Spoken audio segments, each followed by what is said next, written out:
Hi friends, ನಿಮ್ಮೆಲ್ಲರಿಗೂ ಕೂಡ ನಿಮ್ಮದೇ ಆಗಿರ್ತಕ್ಕಂಥ ಯೂಟ್ಯೂಬ್ ಚಾನಲ್ ಸ್ಟಡಿ ವಿತ್ ಪರಶುರಾಮ್ಗೆ ಸ್ವಾಗತ ಅಂತ ಹೇಳ್ತಾ 6ನೇ ತರಗತಿ ಪ್ರಥಮ ಭಾಷೆ ಕನ್ನಡದಲ್ಲಿ ದ್ವಿತೀಯ ಸಂಕಲನಾತ್ಮಕ ಪರೀಕ್ಷೆ SA2 ಪರೀಕ್ಷಾ ಪ್ರಶ್ನೆ ಪತ್ರಿಕೆಯನ್ನು LBA ಆಧಾರವಾಗಿಟ್ಟುಕೊಂಡು ಪ್ರಿಪೇರನ್ನು ಮಾಡಿದ್ದೀವಿ.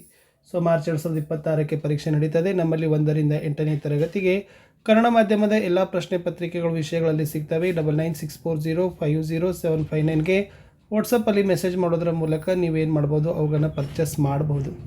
ಸೊ ಹಿಂದಿನ ಎಲ್ಲ ವಿಷಯಗಳ ವಿಡಿಯೋಗಳನ್ನು ನೋಡಬೇಕಾದ್ರೆ FA/SC ಎಕ್ಸಾಮ್ ಕ್ವಶನ್ ಪೇಪರ್ 2025-26 ಅಂತಲೇ ಒಂದು ಪ್ಲೇಲಿಸ್ಟ್ ಲಿಂಕ್ ಇದೆ. ಅಲ್ಲಿ ಹೋದರೆ ತಾವೆಲ್ಲ ವಿಷಯಗಳ ವಿಡಿಯೋಗಳನ್ನು ನೋಡ್ತೀರಿ. ಸೊ ಲೈಕ್, ಶೇರ್ ಮತ್ತು ಸಬ್ಸ್ಕ್ರೈಬ್ ಮಾಡೋದನ್ನು ಮಾತ್ರ ಮರೆಯದಿರಿ ಅಂತ ಹೇಳ್ತಾ ಈ ವಿಡಿಯೋವನ್ನು ಪ್ರಾರಂಭಿಸ್ತೀನಿ. ಫಸ್ಟ್ಗೆ ಪ್ರಶ್ನೆ ಪತ್ರಿಕೆ ವಿನ್ಯಾಸ ನೋಡ್ಕೊಂಡು ಬರೋಣ. ಉದ್ದೇಶವಾರು ಅಂಕ ಹಂಚಿಕೆಗಳಲ್ಲಿ ಜ್ಞಾನಕ್ಕೆ 16, ಗ್ರಹಿಕೆಗೆ 20, ಅಭಿವ್ಯಕ್ತಿಗೆ 4, ಒಟ್ಟಾರೆ 40 ಅಂಕ. ಪ್ರಶ್ನೆ ವಿಧಗಳನ್ನು ನೋಡೋದಾದರೆ ವಸ್ತುನಿಷ್ಠ ಮತ್ತು ಅತಿ ಕಿರು ಉತ್ತರದ ಪ್ರಶ್ನೆಗಳು 12 ಇದ್ದಾವೆ, ಕಿರು ಉತ್ತರದ 20 ಇದ್ದಾವೆ, ದೀರ್ಘ ಉತ್ತರದ್ದು 8 ಇದ್ದಾವೆ. Overall 40 mark. ಕಠಿಣತೆ ಮಟ್ಟ ಆಧರಿಸಿ ಅಂಕ ಹಂಚಿಕೆಗಳನ್ನು ನೋಡೋದಾದರೆ ಸುಲಭ 12, ಸಾಧಾರಣ 20, ಕಠಿಣ 8, ಒಟ್ಟಾರೆ 40 ಅಂಕ. ಇನ್ನು ಪಾಠಗಳನ್ನು ನೋಡೋಣ. ಡಾಕ್ಟರ್ ರಾಜ್ಕುಮಾರ್ ಪಾಠದಿಂದ 1 ಪ್ರಶ್ನೆ 1 ಅಂಕ, ಮಗು ಮತ್ತು ಹಣ್ಣುಗಳು 1 ಪ್ರಶ್ನೆ 1 ಅಂಕ. 60% ಸಿಲೆಬಸನ್ನು ತೆಗೆದುಕೊಂಡಿದ್ದೀವಿ. ಇಟ್ ಮೀನ್ಸ್ ಫಸ್ಟ್ ಸೆಮೆಸ್ಟರ್ದಲ್ಲಿರ್ತಕ್ಕಂಥ 1 ಗದ್ಯ 1 ಪದ್ಯ, ಸೆಕೆಂಡ್ ಸೆಮೆಸ್ಟರ್ದಲ್ಲಿರ್ತಕ್ಕಂಥ 4 ಗದ್ಯ 4 ಪದ್ಯ ಮತ್ತು 3 ಪೂರಕ ಪಾಠಗಳಿದ್ದಾವೆ. ಸೊ ಇಷ್ಟೆಲ್ಲ ತೆಗೆದುಕೊಂಡು ಏನು ಮಾಡಿದ್ದೀವಿ, 60% 40 ಅಂಕಗಳಿಗಿರ್ತಕ್ಕಂಥ ಒಂದು ಪ್ರಶ್ನೆ ಪತ್ರಿಕೆ DSCRT ಒಂದು ಗೈಡೆನ್ಸ್ ಪ್ರಕಾರನೇ ನಾವೇನು ಮಾಡಿದ್ದೀವಿ, ಪ್ರಶ್ನೆ ಪತ್ರಿಕೆಯನ್ನು ಸೆಟ್ ಮಾಡಿರೋದು. ಎಸ್, ಧನ್ಯವಾದ ಹೇಳಿದ ಕೊಕ್ಕರೆ 3 ಪ್ರಶ್ನೆ 5 ಅಂಕ, ಸಿದ್ಧಾರೂಢ ಜಾತ್ರೆ 3 ಪ್ರಶ್ನೆ 4 ಅಂಕ. ಇನ್ನು ಯಾನ ಕುರಿತೊಂದು ಪತ್ರಕ್ಕೆ 3 ಪ್ರಶ್ನೆ 4 ಅಂಕ, ಕರ್ನಾಟಕ ಏಕೀಕರಣ 1 ಪ್ರಶ್ನೆ 4 ಅಂಕ.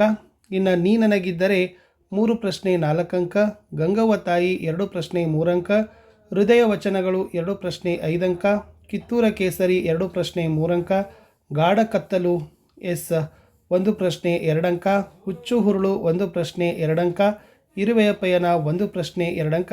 ಒಟ್ಟು 24 ಪ್ರಶ್ನೆ 40 ಅಂಕಗಳು, 100% ಒಂದು ಪ್ರಶ್ನೆ ಪತ್ರಿಕೆ ಇತ್ತು. ಇದು ಪ್ರಶ್ನೆ ಪತ್ರಿಕೆ ಪೇಜ್ ಹೋಯಿತು.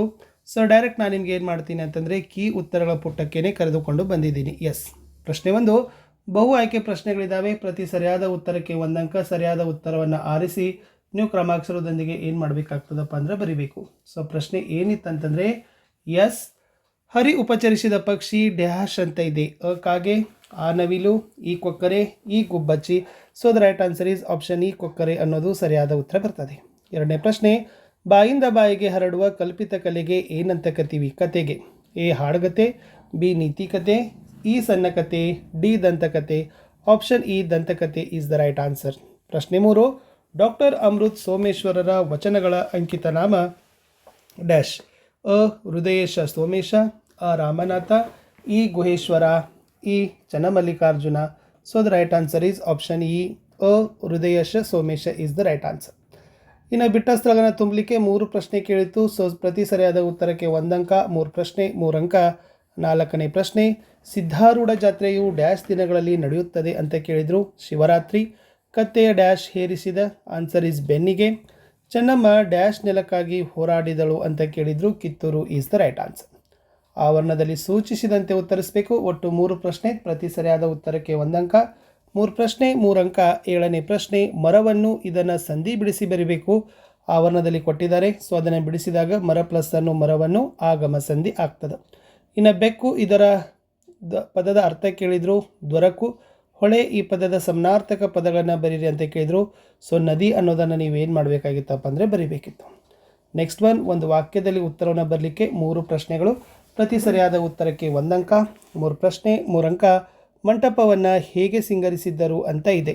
ಸೊ ದ ಆನ್ಸರ್ ಈಸ್ ಮಂಟಪವನ್ನು ತಳಿರು ತೋರಣಗಳಿಂದ ಸಿಂಗರಿಸಿದ್ದಾರೆ. 11ನೇ ಪ್ರಶ್ನೆ, ಈ ಅಂಚೆ ಎಂದರೇನು? ಕಂಪ್ಯೂಟರ್ ಮೂಲಕ ಪತ್ರಗಳನ್ನು ವಿನಿಮಯ ಮಾಡಿಕೊಳ್ಳುವ ವಿಧಾನವೇ ಈ ಅಂಚೆ.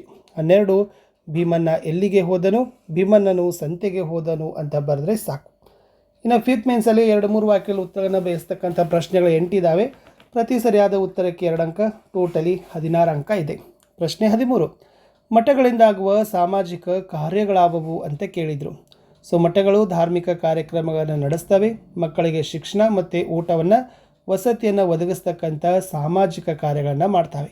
14ನೇ ಪ್ರಶ್ನೆ, ಯಾನ ಕುರಿತಾಗಿ ಒಂದು ದಂತಕಥೆಯನ್ನು ಬರೀರಿ ಅಂತ ಕೇಳಿದರು. ಎಸ್, ಪುರಾಣ ಕಾಲದಲ್ಲಿ ಯಾನದಲ್ಲಿ ಭಸ್ಮಾಸುರನೆಂಬ ರಾಕ್ಷಸ ವಾಸವಿದ್ದ. ಈತನ ಉಪಟಳ ಸಹಿಸಲು ಅಸಾಧ್ಯವಾದಾಗ ಶಿವನು ಆತನನ್ನು ಸುಟ್ಟು ಬೂದಿ ಮಾಡಿದ. ಈ ಬೂದಿಯಿಂದ ಶಿಖರ ಬೆಳೆಯಿತು ಎಂಬ ದಂತಕಥೆ ಇದೆ ಅಂತ ಬರೆದ್ರೆ ಸಾಕು. ಇನ್ನು ನೀ ನನಗಿದ್ದರೆ ಪದ್ಯದ ನೀತಿ ಏನು ಅಂತ ಕೇಳಿದ್ದಾರೆ. ಎಸ್, ಒಬ್ಬರು ಕಷ್ಟದಲ್ಲಿದ್ದಾಗ ಅವರನ್ನು ನೋಡಿ ಖುಷಿಪಡದ ಸಾಧ್ಯವಾದಷ್ಟು ಸಹಾಯ ಮಾಡಬೇಕು ಎಂಬುದೇ ಈ ಪದ್ಯದ ಒಂದು ಆಶಯ. 16ನೇ ಪ್ರಶ್ನೆ, ಚೆನ್ನಮ್ಮನಿಗೆ ನೋವಾಗಲು ಕಾರಣ ಏನು? ಎಸ್, ಚೆನ್ನಮ್ಮ ಹೋರಾಡಿ ಗಳಿಸಿದ ಜಯ ಕೆಲವೇ ದಿನಗಳಲ್ಲಿ ದುಷ್ಟಬುದ್ಧಿಯ ಕೆಟ್ಟ ವ್ಯಕ್ತಿಗಳ ತಂತ್ರಕ್ಕೆ ಬಲಿಯಾಯಿತು. ಚೆನ್ನಮ್ಮನು ಸೋಲಬೇಕಾಗಿತ್ತು. ಇದರಿಂದ ಚೆನ್ನಮ್ಮಳಿಗೆ ನೋವಾಗಲು ಕಾರಣವಾಯಿತು ಅಂತ ಬರೆದ್ರೆ ಸಾಕು. 17ನೇ ಪ್ರಶ್ನೆ, ವಿಜಿಗೆ ಗುಮ್ಮಗಳ ಬಗ್ಗೆ ಭಯ ಹುಟ್ಟಿದ್ದೇಕೆ? ಎಸ್, ಅವಳು ಚಿಕ್ಕವಳಿದ್ದಾಗ ಹಾಲು ಕುಡಿಯದಿದ್ದರೆ, ಊಟ ಮಾಡದಿದ್ದರೆ ಗುಮ್ಮ ಬರುತ್ತದೆ, ಬೇಗ ಬೇಗ ತಿನ್ನು ಎಂದು ಹೆದರಿಸೋದನ್ನು ಕೇಳಿ ಮತ್ತು ಅವರ ಮನೆಯ ಹತ್ತಿರವೇ ಮಳೆಗಾಲದ ರಾತ್ರಿಗಳಲ್ಲಿ ಗುಮ್ಮಗಳು ಊಹು ಊಂ ಎಂದು ಸತತವಾಗಿ ಕೂಗುವುದನ್ನು ಕೇಳಿ ಗುಮ್ಮನ ಕುರಿತು ಭೀತಿಯೊಂದು ಅವಳಿಗೆ ಇಳಿದಿತ್ತು ಅಂತ ಬರೆದ್ರೆ ಸಾಕು. ಇನ್ನು ಭಾಷಣಕಾರರ ಭಾಷಣ ರದ್ದುಪಡಿಸಲು ಕಾರಣ ಏನು? ಭಾಷಣಕಾರರ ಭಾಷಣ ರದ್ದುಪಡಿಸಲು ಕಾರಣವೇನೆಂದರೆ ನಾಡಹಬ್ಬ ಸಮಿತಿಯ ಆರ್ಥಿಕ ದುಸ್ಥಿತಿ. ಪ್ರಶ್ನೆ 19, ಇರುವೆ ಯಾವ ಯಾವ ಊರುಗಳನ್ನು ನೋಡಿ ಬಂದಿದೆ?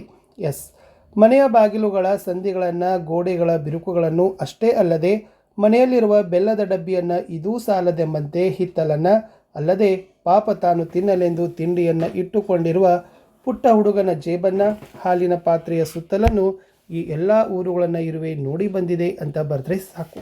ನೆಕ್ಸ್ಟ್ ಒನ್, ಹುಡುಗಿಯು ಹರಿಯ ಮನೆಗೆ ಬರಲು ಕಾರಣವೇನು? ಆನ್ಸರ್, ಹರಿಯು ಕೊಕ್ಕರೆಯನ್ನು ಕಾಪಾಡಿದ್ದಕ್ಕೆ ಉಪಕಾರ ಮಾಡಬೇಕೆಂದು ಹುಡುಗಿಯ ರೂಪದಲ್ಲಿ ಮನೆಗೆ ಬಂದಿತ್ತು. ನೆಕ್ಸ್ಟ್ ಒನ್, ಈ ಮಾತು ಯಾರು ಯಾರಿಗೆ ಹೇಳಿದರು? 2 ಅಂಕ. ಬಾರವ್ವ ತಾಯಿ ನೀಡವ್ವ ತಾಯಿ ಅಂತ ಇದೆ. ಸೊ ಈ ಮಾತು ಕವಿ ಹೇಳ್ತಾರೆ. ಸೊ ಯಾರಿಗೆ ಅಪ್ಪ ಅಂದರೆ ಗಂಗವ್ವ ತಾಯಿಗೆ ಹೇಳ್ತಾರೆ. ನೆಕ್ಸ್ಟ್ 22ನೇ ಪ್ರಶ್ನೆ, ಸಂದರ್ಭ ಸಹಿತ ವಿವರಿಸಬೇಕು. 2 ಅಂಕದ ಪ್ರಶ್ನೆ, ನನ್ನ ಮಗಳ ಹಾಗೆ ನೋಡ್ಕೋತೀವಿ ಅಂತ ಇದೆ. ಎಸ್, ಈ ವಾಕ್ಯವನ್ನು ಡಾಕ್ಟರ್ ಅನುಪಮಾ ನಿರಂಜನ್ ಅವರು ಬರೆದಿರುವ ಧನ್ಯವಾದ ಹೇಳಿದ ಕೊಕ್ಕರೆ ಎಂಬ ಗದ್ಯಪಾಠದಿಂದ ಆರಿಸಲಾಗಿದೆ. ಈ ವಾಕ್ಯವನ್ನು ವೃದ್ಧ ರೈತ ದಂಪತಿಗಳು ಹುಡುಗಿಗೆ ಹೇಳಿದ ಮಾತು. ಈ ಹುಡುಗಿ ವೃದ್ಧ ಹೆಂಡತಿಗೆ ಮನೆ ಕೆಲಸದಲ್ಲಿ ಸಹಾಯ ಮಾಡಿದ್ದನ್ನು ಕಂಡು ಅವಳು ಪುನಃ ಹಿಂತಿರುಗಿ ಹೋಗಬಾರದೆಂದು ಮೇಲಿನ ಮಾತನ್ನು ಹೇಳ್ತಾರೆ ಅಂತ ಬರೆದ್ರೆ ಸಾಕು. 23ನೇ ಪ್ರಶ್ನೆ, ಪದ್ಯವನ್ನು ಪೂರ್ಣಪಡಿಸಬೇಕು. 4 ಅಂಕ. ಎನಿತು ಭಾಷೆಗಳಿಂದ ಹಿಡಿದು ಸೋಮೇಶ ಅವರೆಗೆ ಇದೆ. ಎಸ್, ಎನಿತು ಭಾಷೆಗಳ ಕಲಿತಡೇನು, ಹೃದಯದ ಭಾಷೆ ಕಲಿಯದ ನಕ್ಕ, ಎನಿತು ನುಡಿಸಡಗರ ತೋರ್ದಡೇನು, ಎದೆ ಮಿಡಿತವನ್ನದಿರದ ನಕ್ಕ, ಎನಿತು ಶೋಧನೆಗಳೆಡೆದರೇನು, ಹೃದಯ ಶೋಧನೆ ಗೈಯದ ನಕ್ಕ, ಎನಿತು ಸಾಧನೆ ಗೈದಡೇನು, ಹೃದಯ ಬೆಸುಗೆ ಸಾಧಿತವಾಗದ ನಕ್ಕ, ಇವೆಲ್ಲಕ್ಕೂ ಜೀವಭಾವದಾತ ನೀನೇ ಕಾಣ ಹೃದಯೇಶ ಸೋಮೇಶ. ಎಸ್, ಲಾಸ್ಟ್ 24ನೇ ಪ್ರಶ್ನೆ, ಒಂದು ಪತ್ರ ಕೊಟ್ಟಿತ್ತು.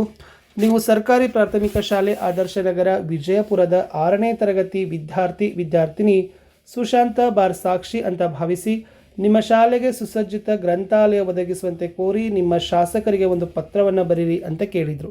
ಇದರಲ್ಲಿ ಫಸ್ಟ್ ಪತ್ರವನ್ನು ಕಳುಹಿಸುವವರ ಹೆಸರು, ವಿಳಾಸ, ದಿನಾಂಕವನ್ನು ಹಾಕಬೇಕು.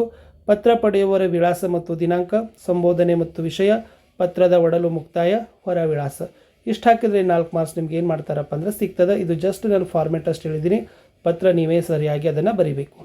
ಇನ್ನು ಈ ಪ್ರಶ್ನೆ ಪತ್ರಿಕೆಗೆ ನಾವು ಈ ಥರನಾಗಿರ್ತಕ್ಕಂಥ ಪ್ರಶ್ನವಾರು ವಿಶ್ಲೇಷಣೆಯನ್ನು ಸಹಿತ ಹಾಕಿರ್ತೀವಿ. ಎಸ್, ಮೊದಲ ಪ್ರಶ್ನೆ, ಧನ್ಯವಾದ ಹೇಳಿದ ಕೊಕ್ಕರೆ ಜ್ಞಾನಕ್ಕೆ ಸಂಬಂಧಪಡ್ತದೆ, ಗುರುತಿಸುತ್ತಾನೆ, 1 ಅಂಕ. ಬಹು ಆಯ್ಕೆಯ ಪ್ರಶ್ನೆ, ಕ್ಲಿಷ್ಟತೆ ಮಟ್ಟ ಸರಳ, ನಿಮಿಸಬಹುದು, 2 ನಿಮಿಷಗಳಲ್ಲಿ ಉತ್ತರವನ್ನು ಬಯಸ್ಬೋದು. ಯಾನ ಕುರಿತೊಂದು ಪತ್ರ, ಜ್ಞಾನ, ಗುರುತಿಸುತ್ತಾನೆ, ಅಂಕ 1. ಬಹು ಆಯ್ಕೆ, ಸರಳವಾಗಿರ್ತಕ್ಕಂಥ ಕ್ಲಿಷ್ಟತೆ ಮಟ್ಟ, 2 ಅಂಕದ ಪ್ರಶ್ನೆ. ಸೊ ಇಷ್ಟು ಇತ್ತು. ಇನ್ನು ಲಾಸ್ಟ್ ಇದನ್ನು ನಾವೇನು ಮಾಡಿದ್ದೀವಿ ಅಂದರೆ ಹೋಲ್ ಕರ್ನಾಟಕ ಏಕೀಕರಣವರೆಗೂ ಕೂಡ ನಾವೇನು ಮಾಡಿದ್ದೀವಿ ಇದನ್ನು ಕೊಟ್ಟಿದ್ದೀವಿ. ಸೊ ಯಾರಿಗೆಲ್ಲ PDF ಬೇಕನ್ನೋರು ಜಸ್ಟ್ ತಾವುಗಳು 9964050759ಗೆ ವಾಟ್ಸಪ್ಪಲ್ಲಿ ಮೆಸೇಜ್ ಮಾಡೋದರ ಮೂಲಕ ಅವುಗಳನ್ನು ಪಡ್ಕೊಳ್ಬೋದು ಅಂತ ಹೇಳ್ತಾ, ಸೊ ಸಿಗ್ತೀನಿ ಹೊಸ ವೀಡಿಯೋದಲ್ಲಿ. ಅಂಟಿಲ್ ಟೇಕ್ ಕೇರ್, ಬಾಯ್.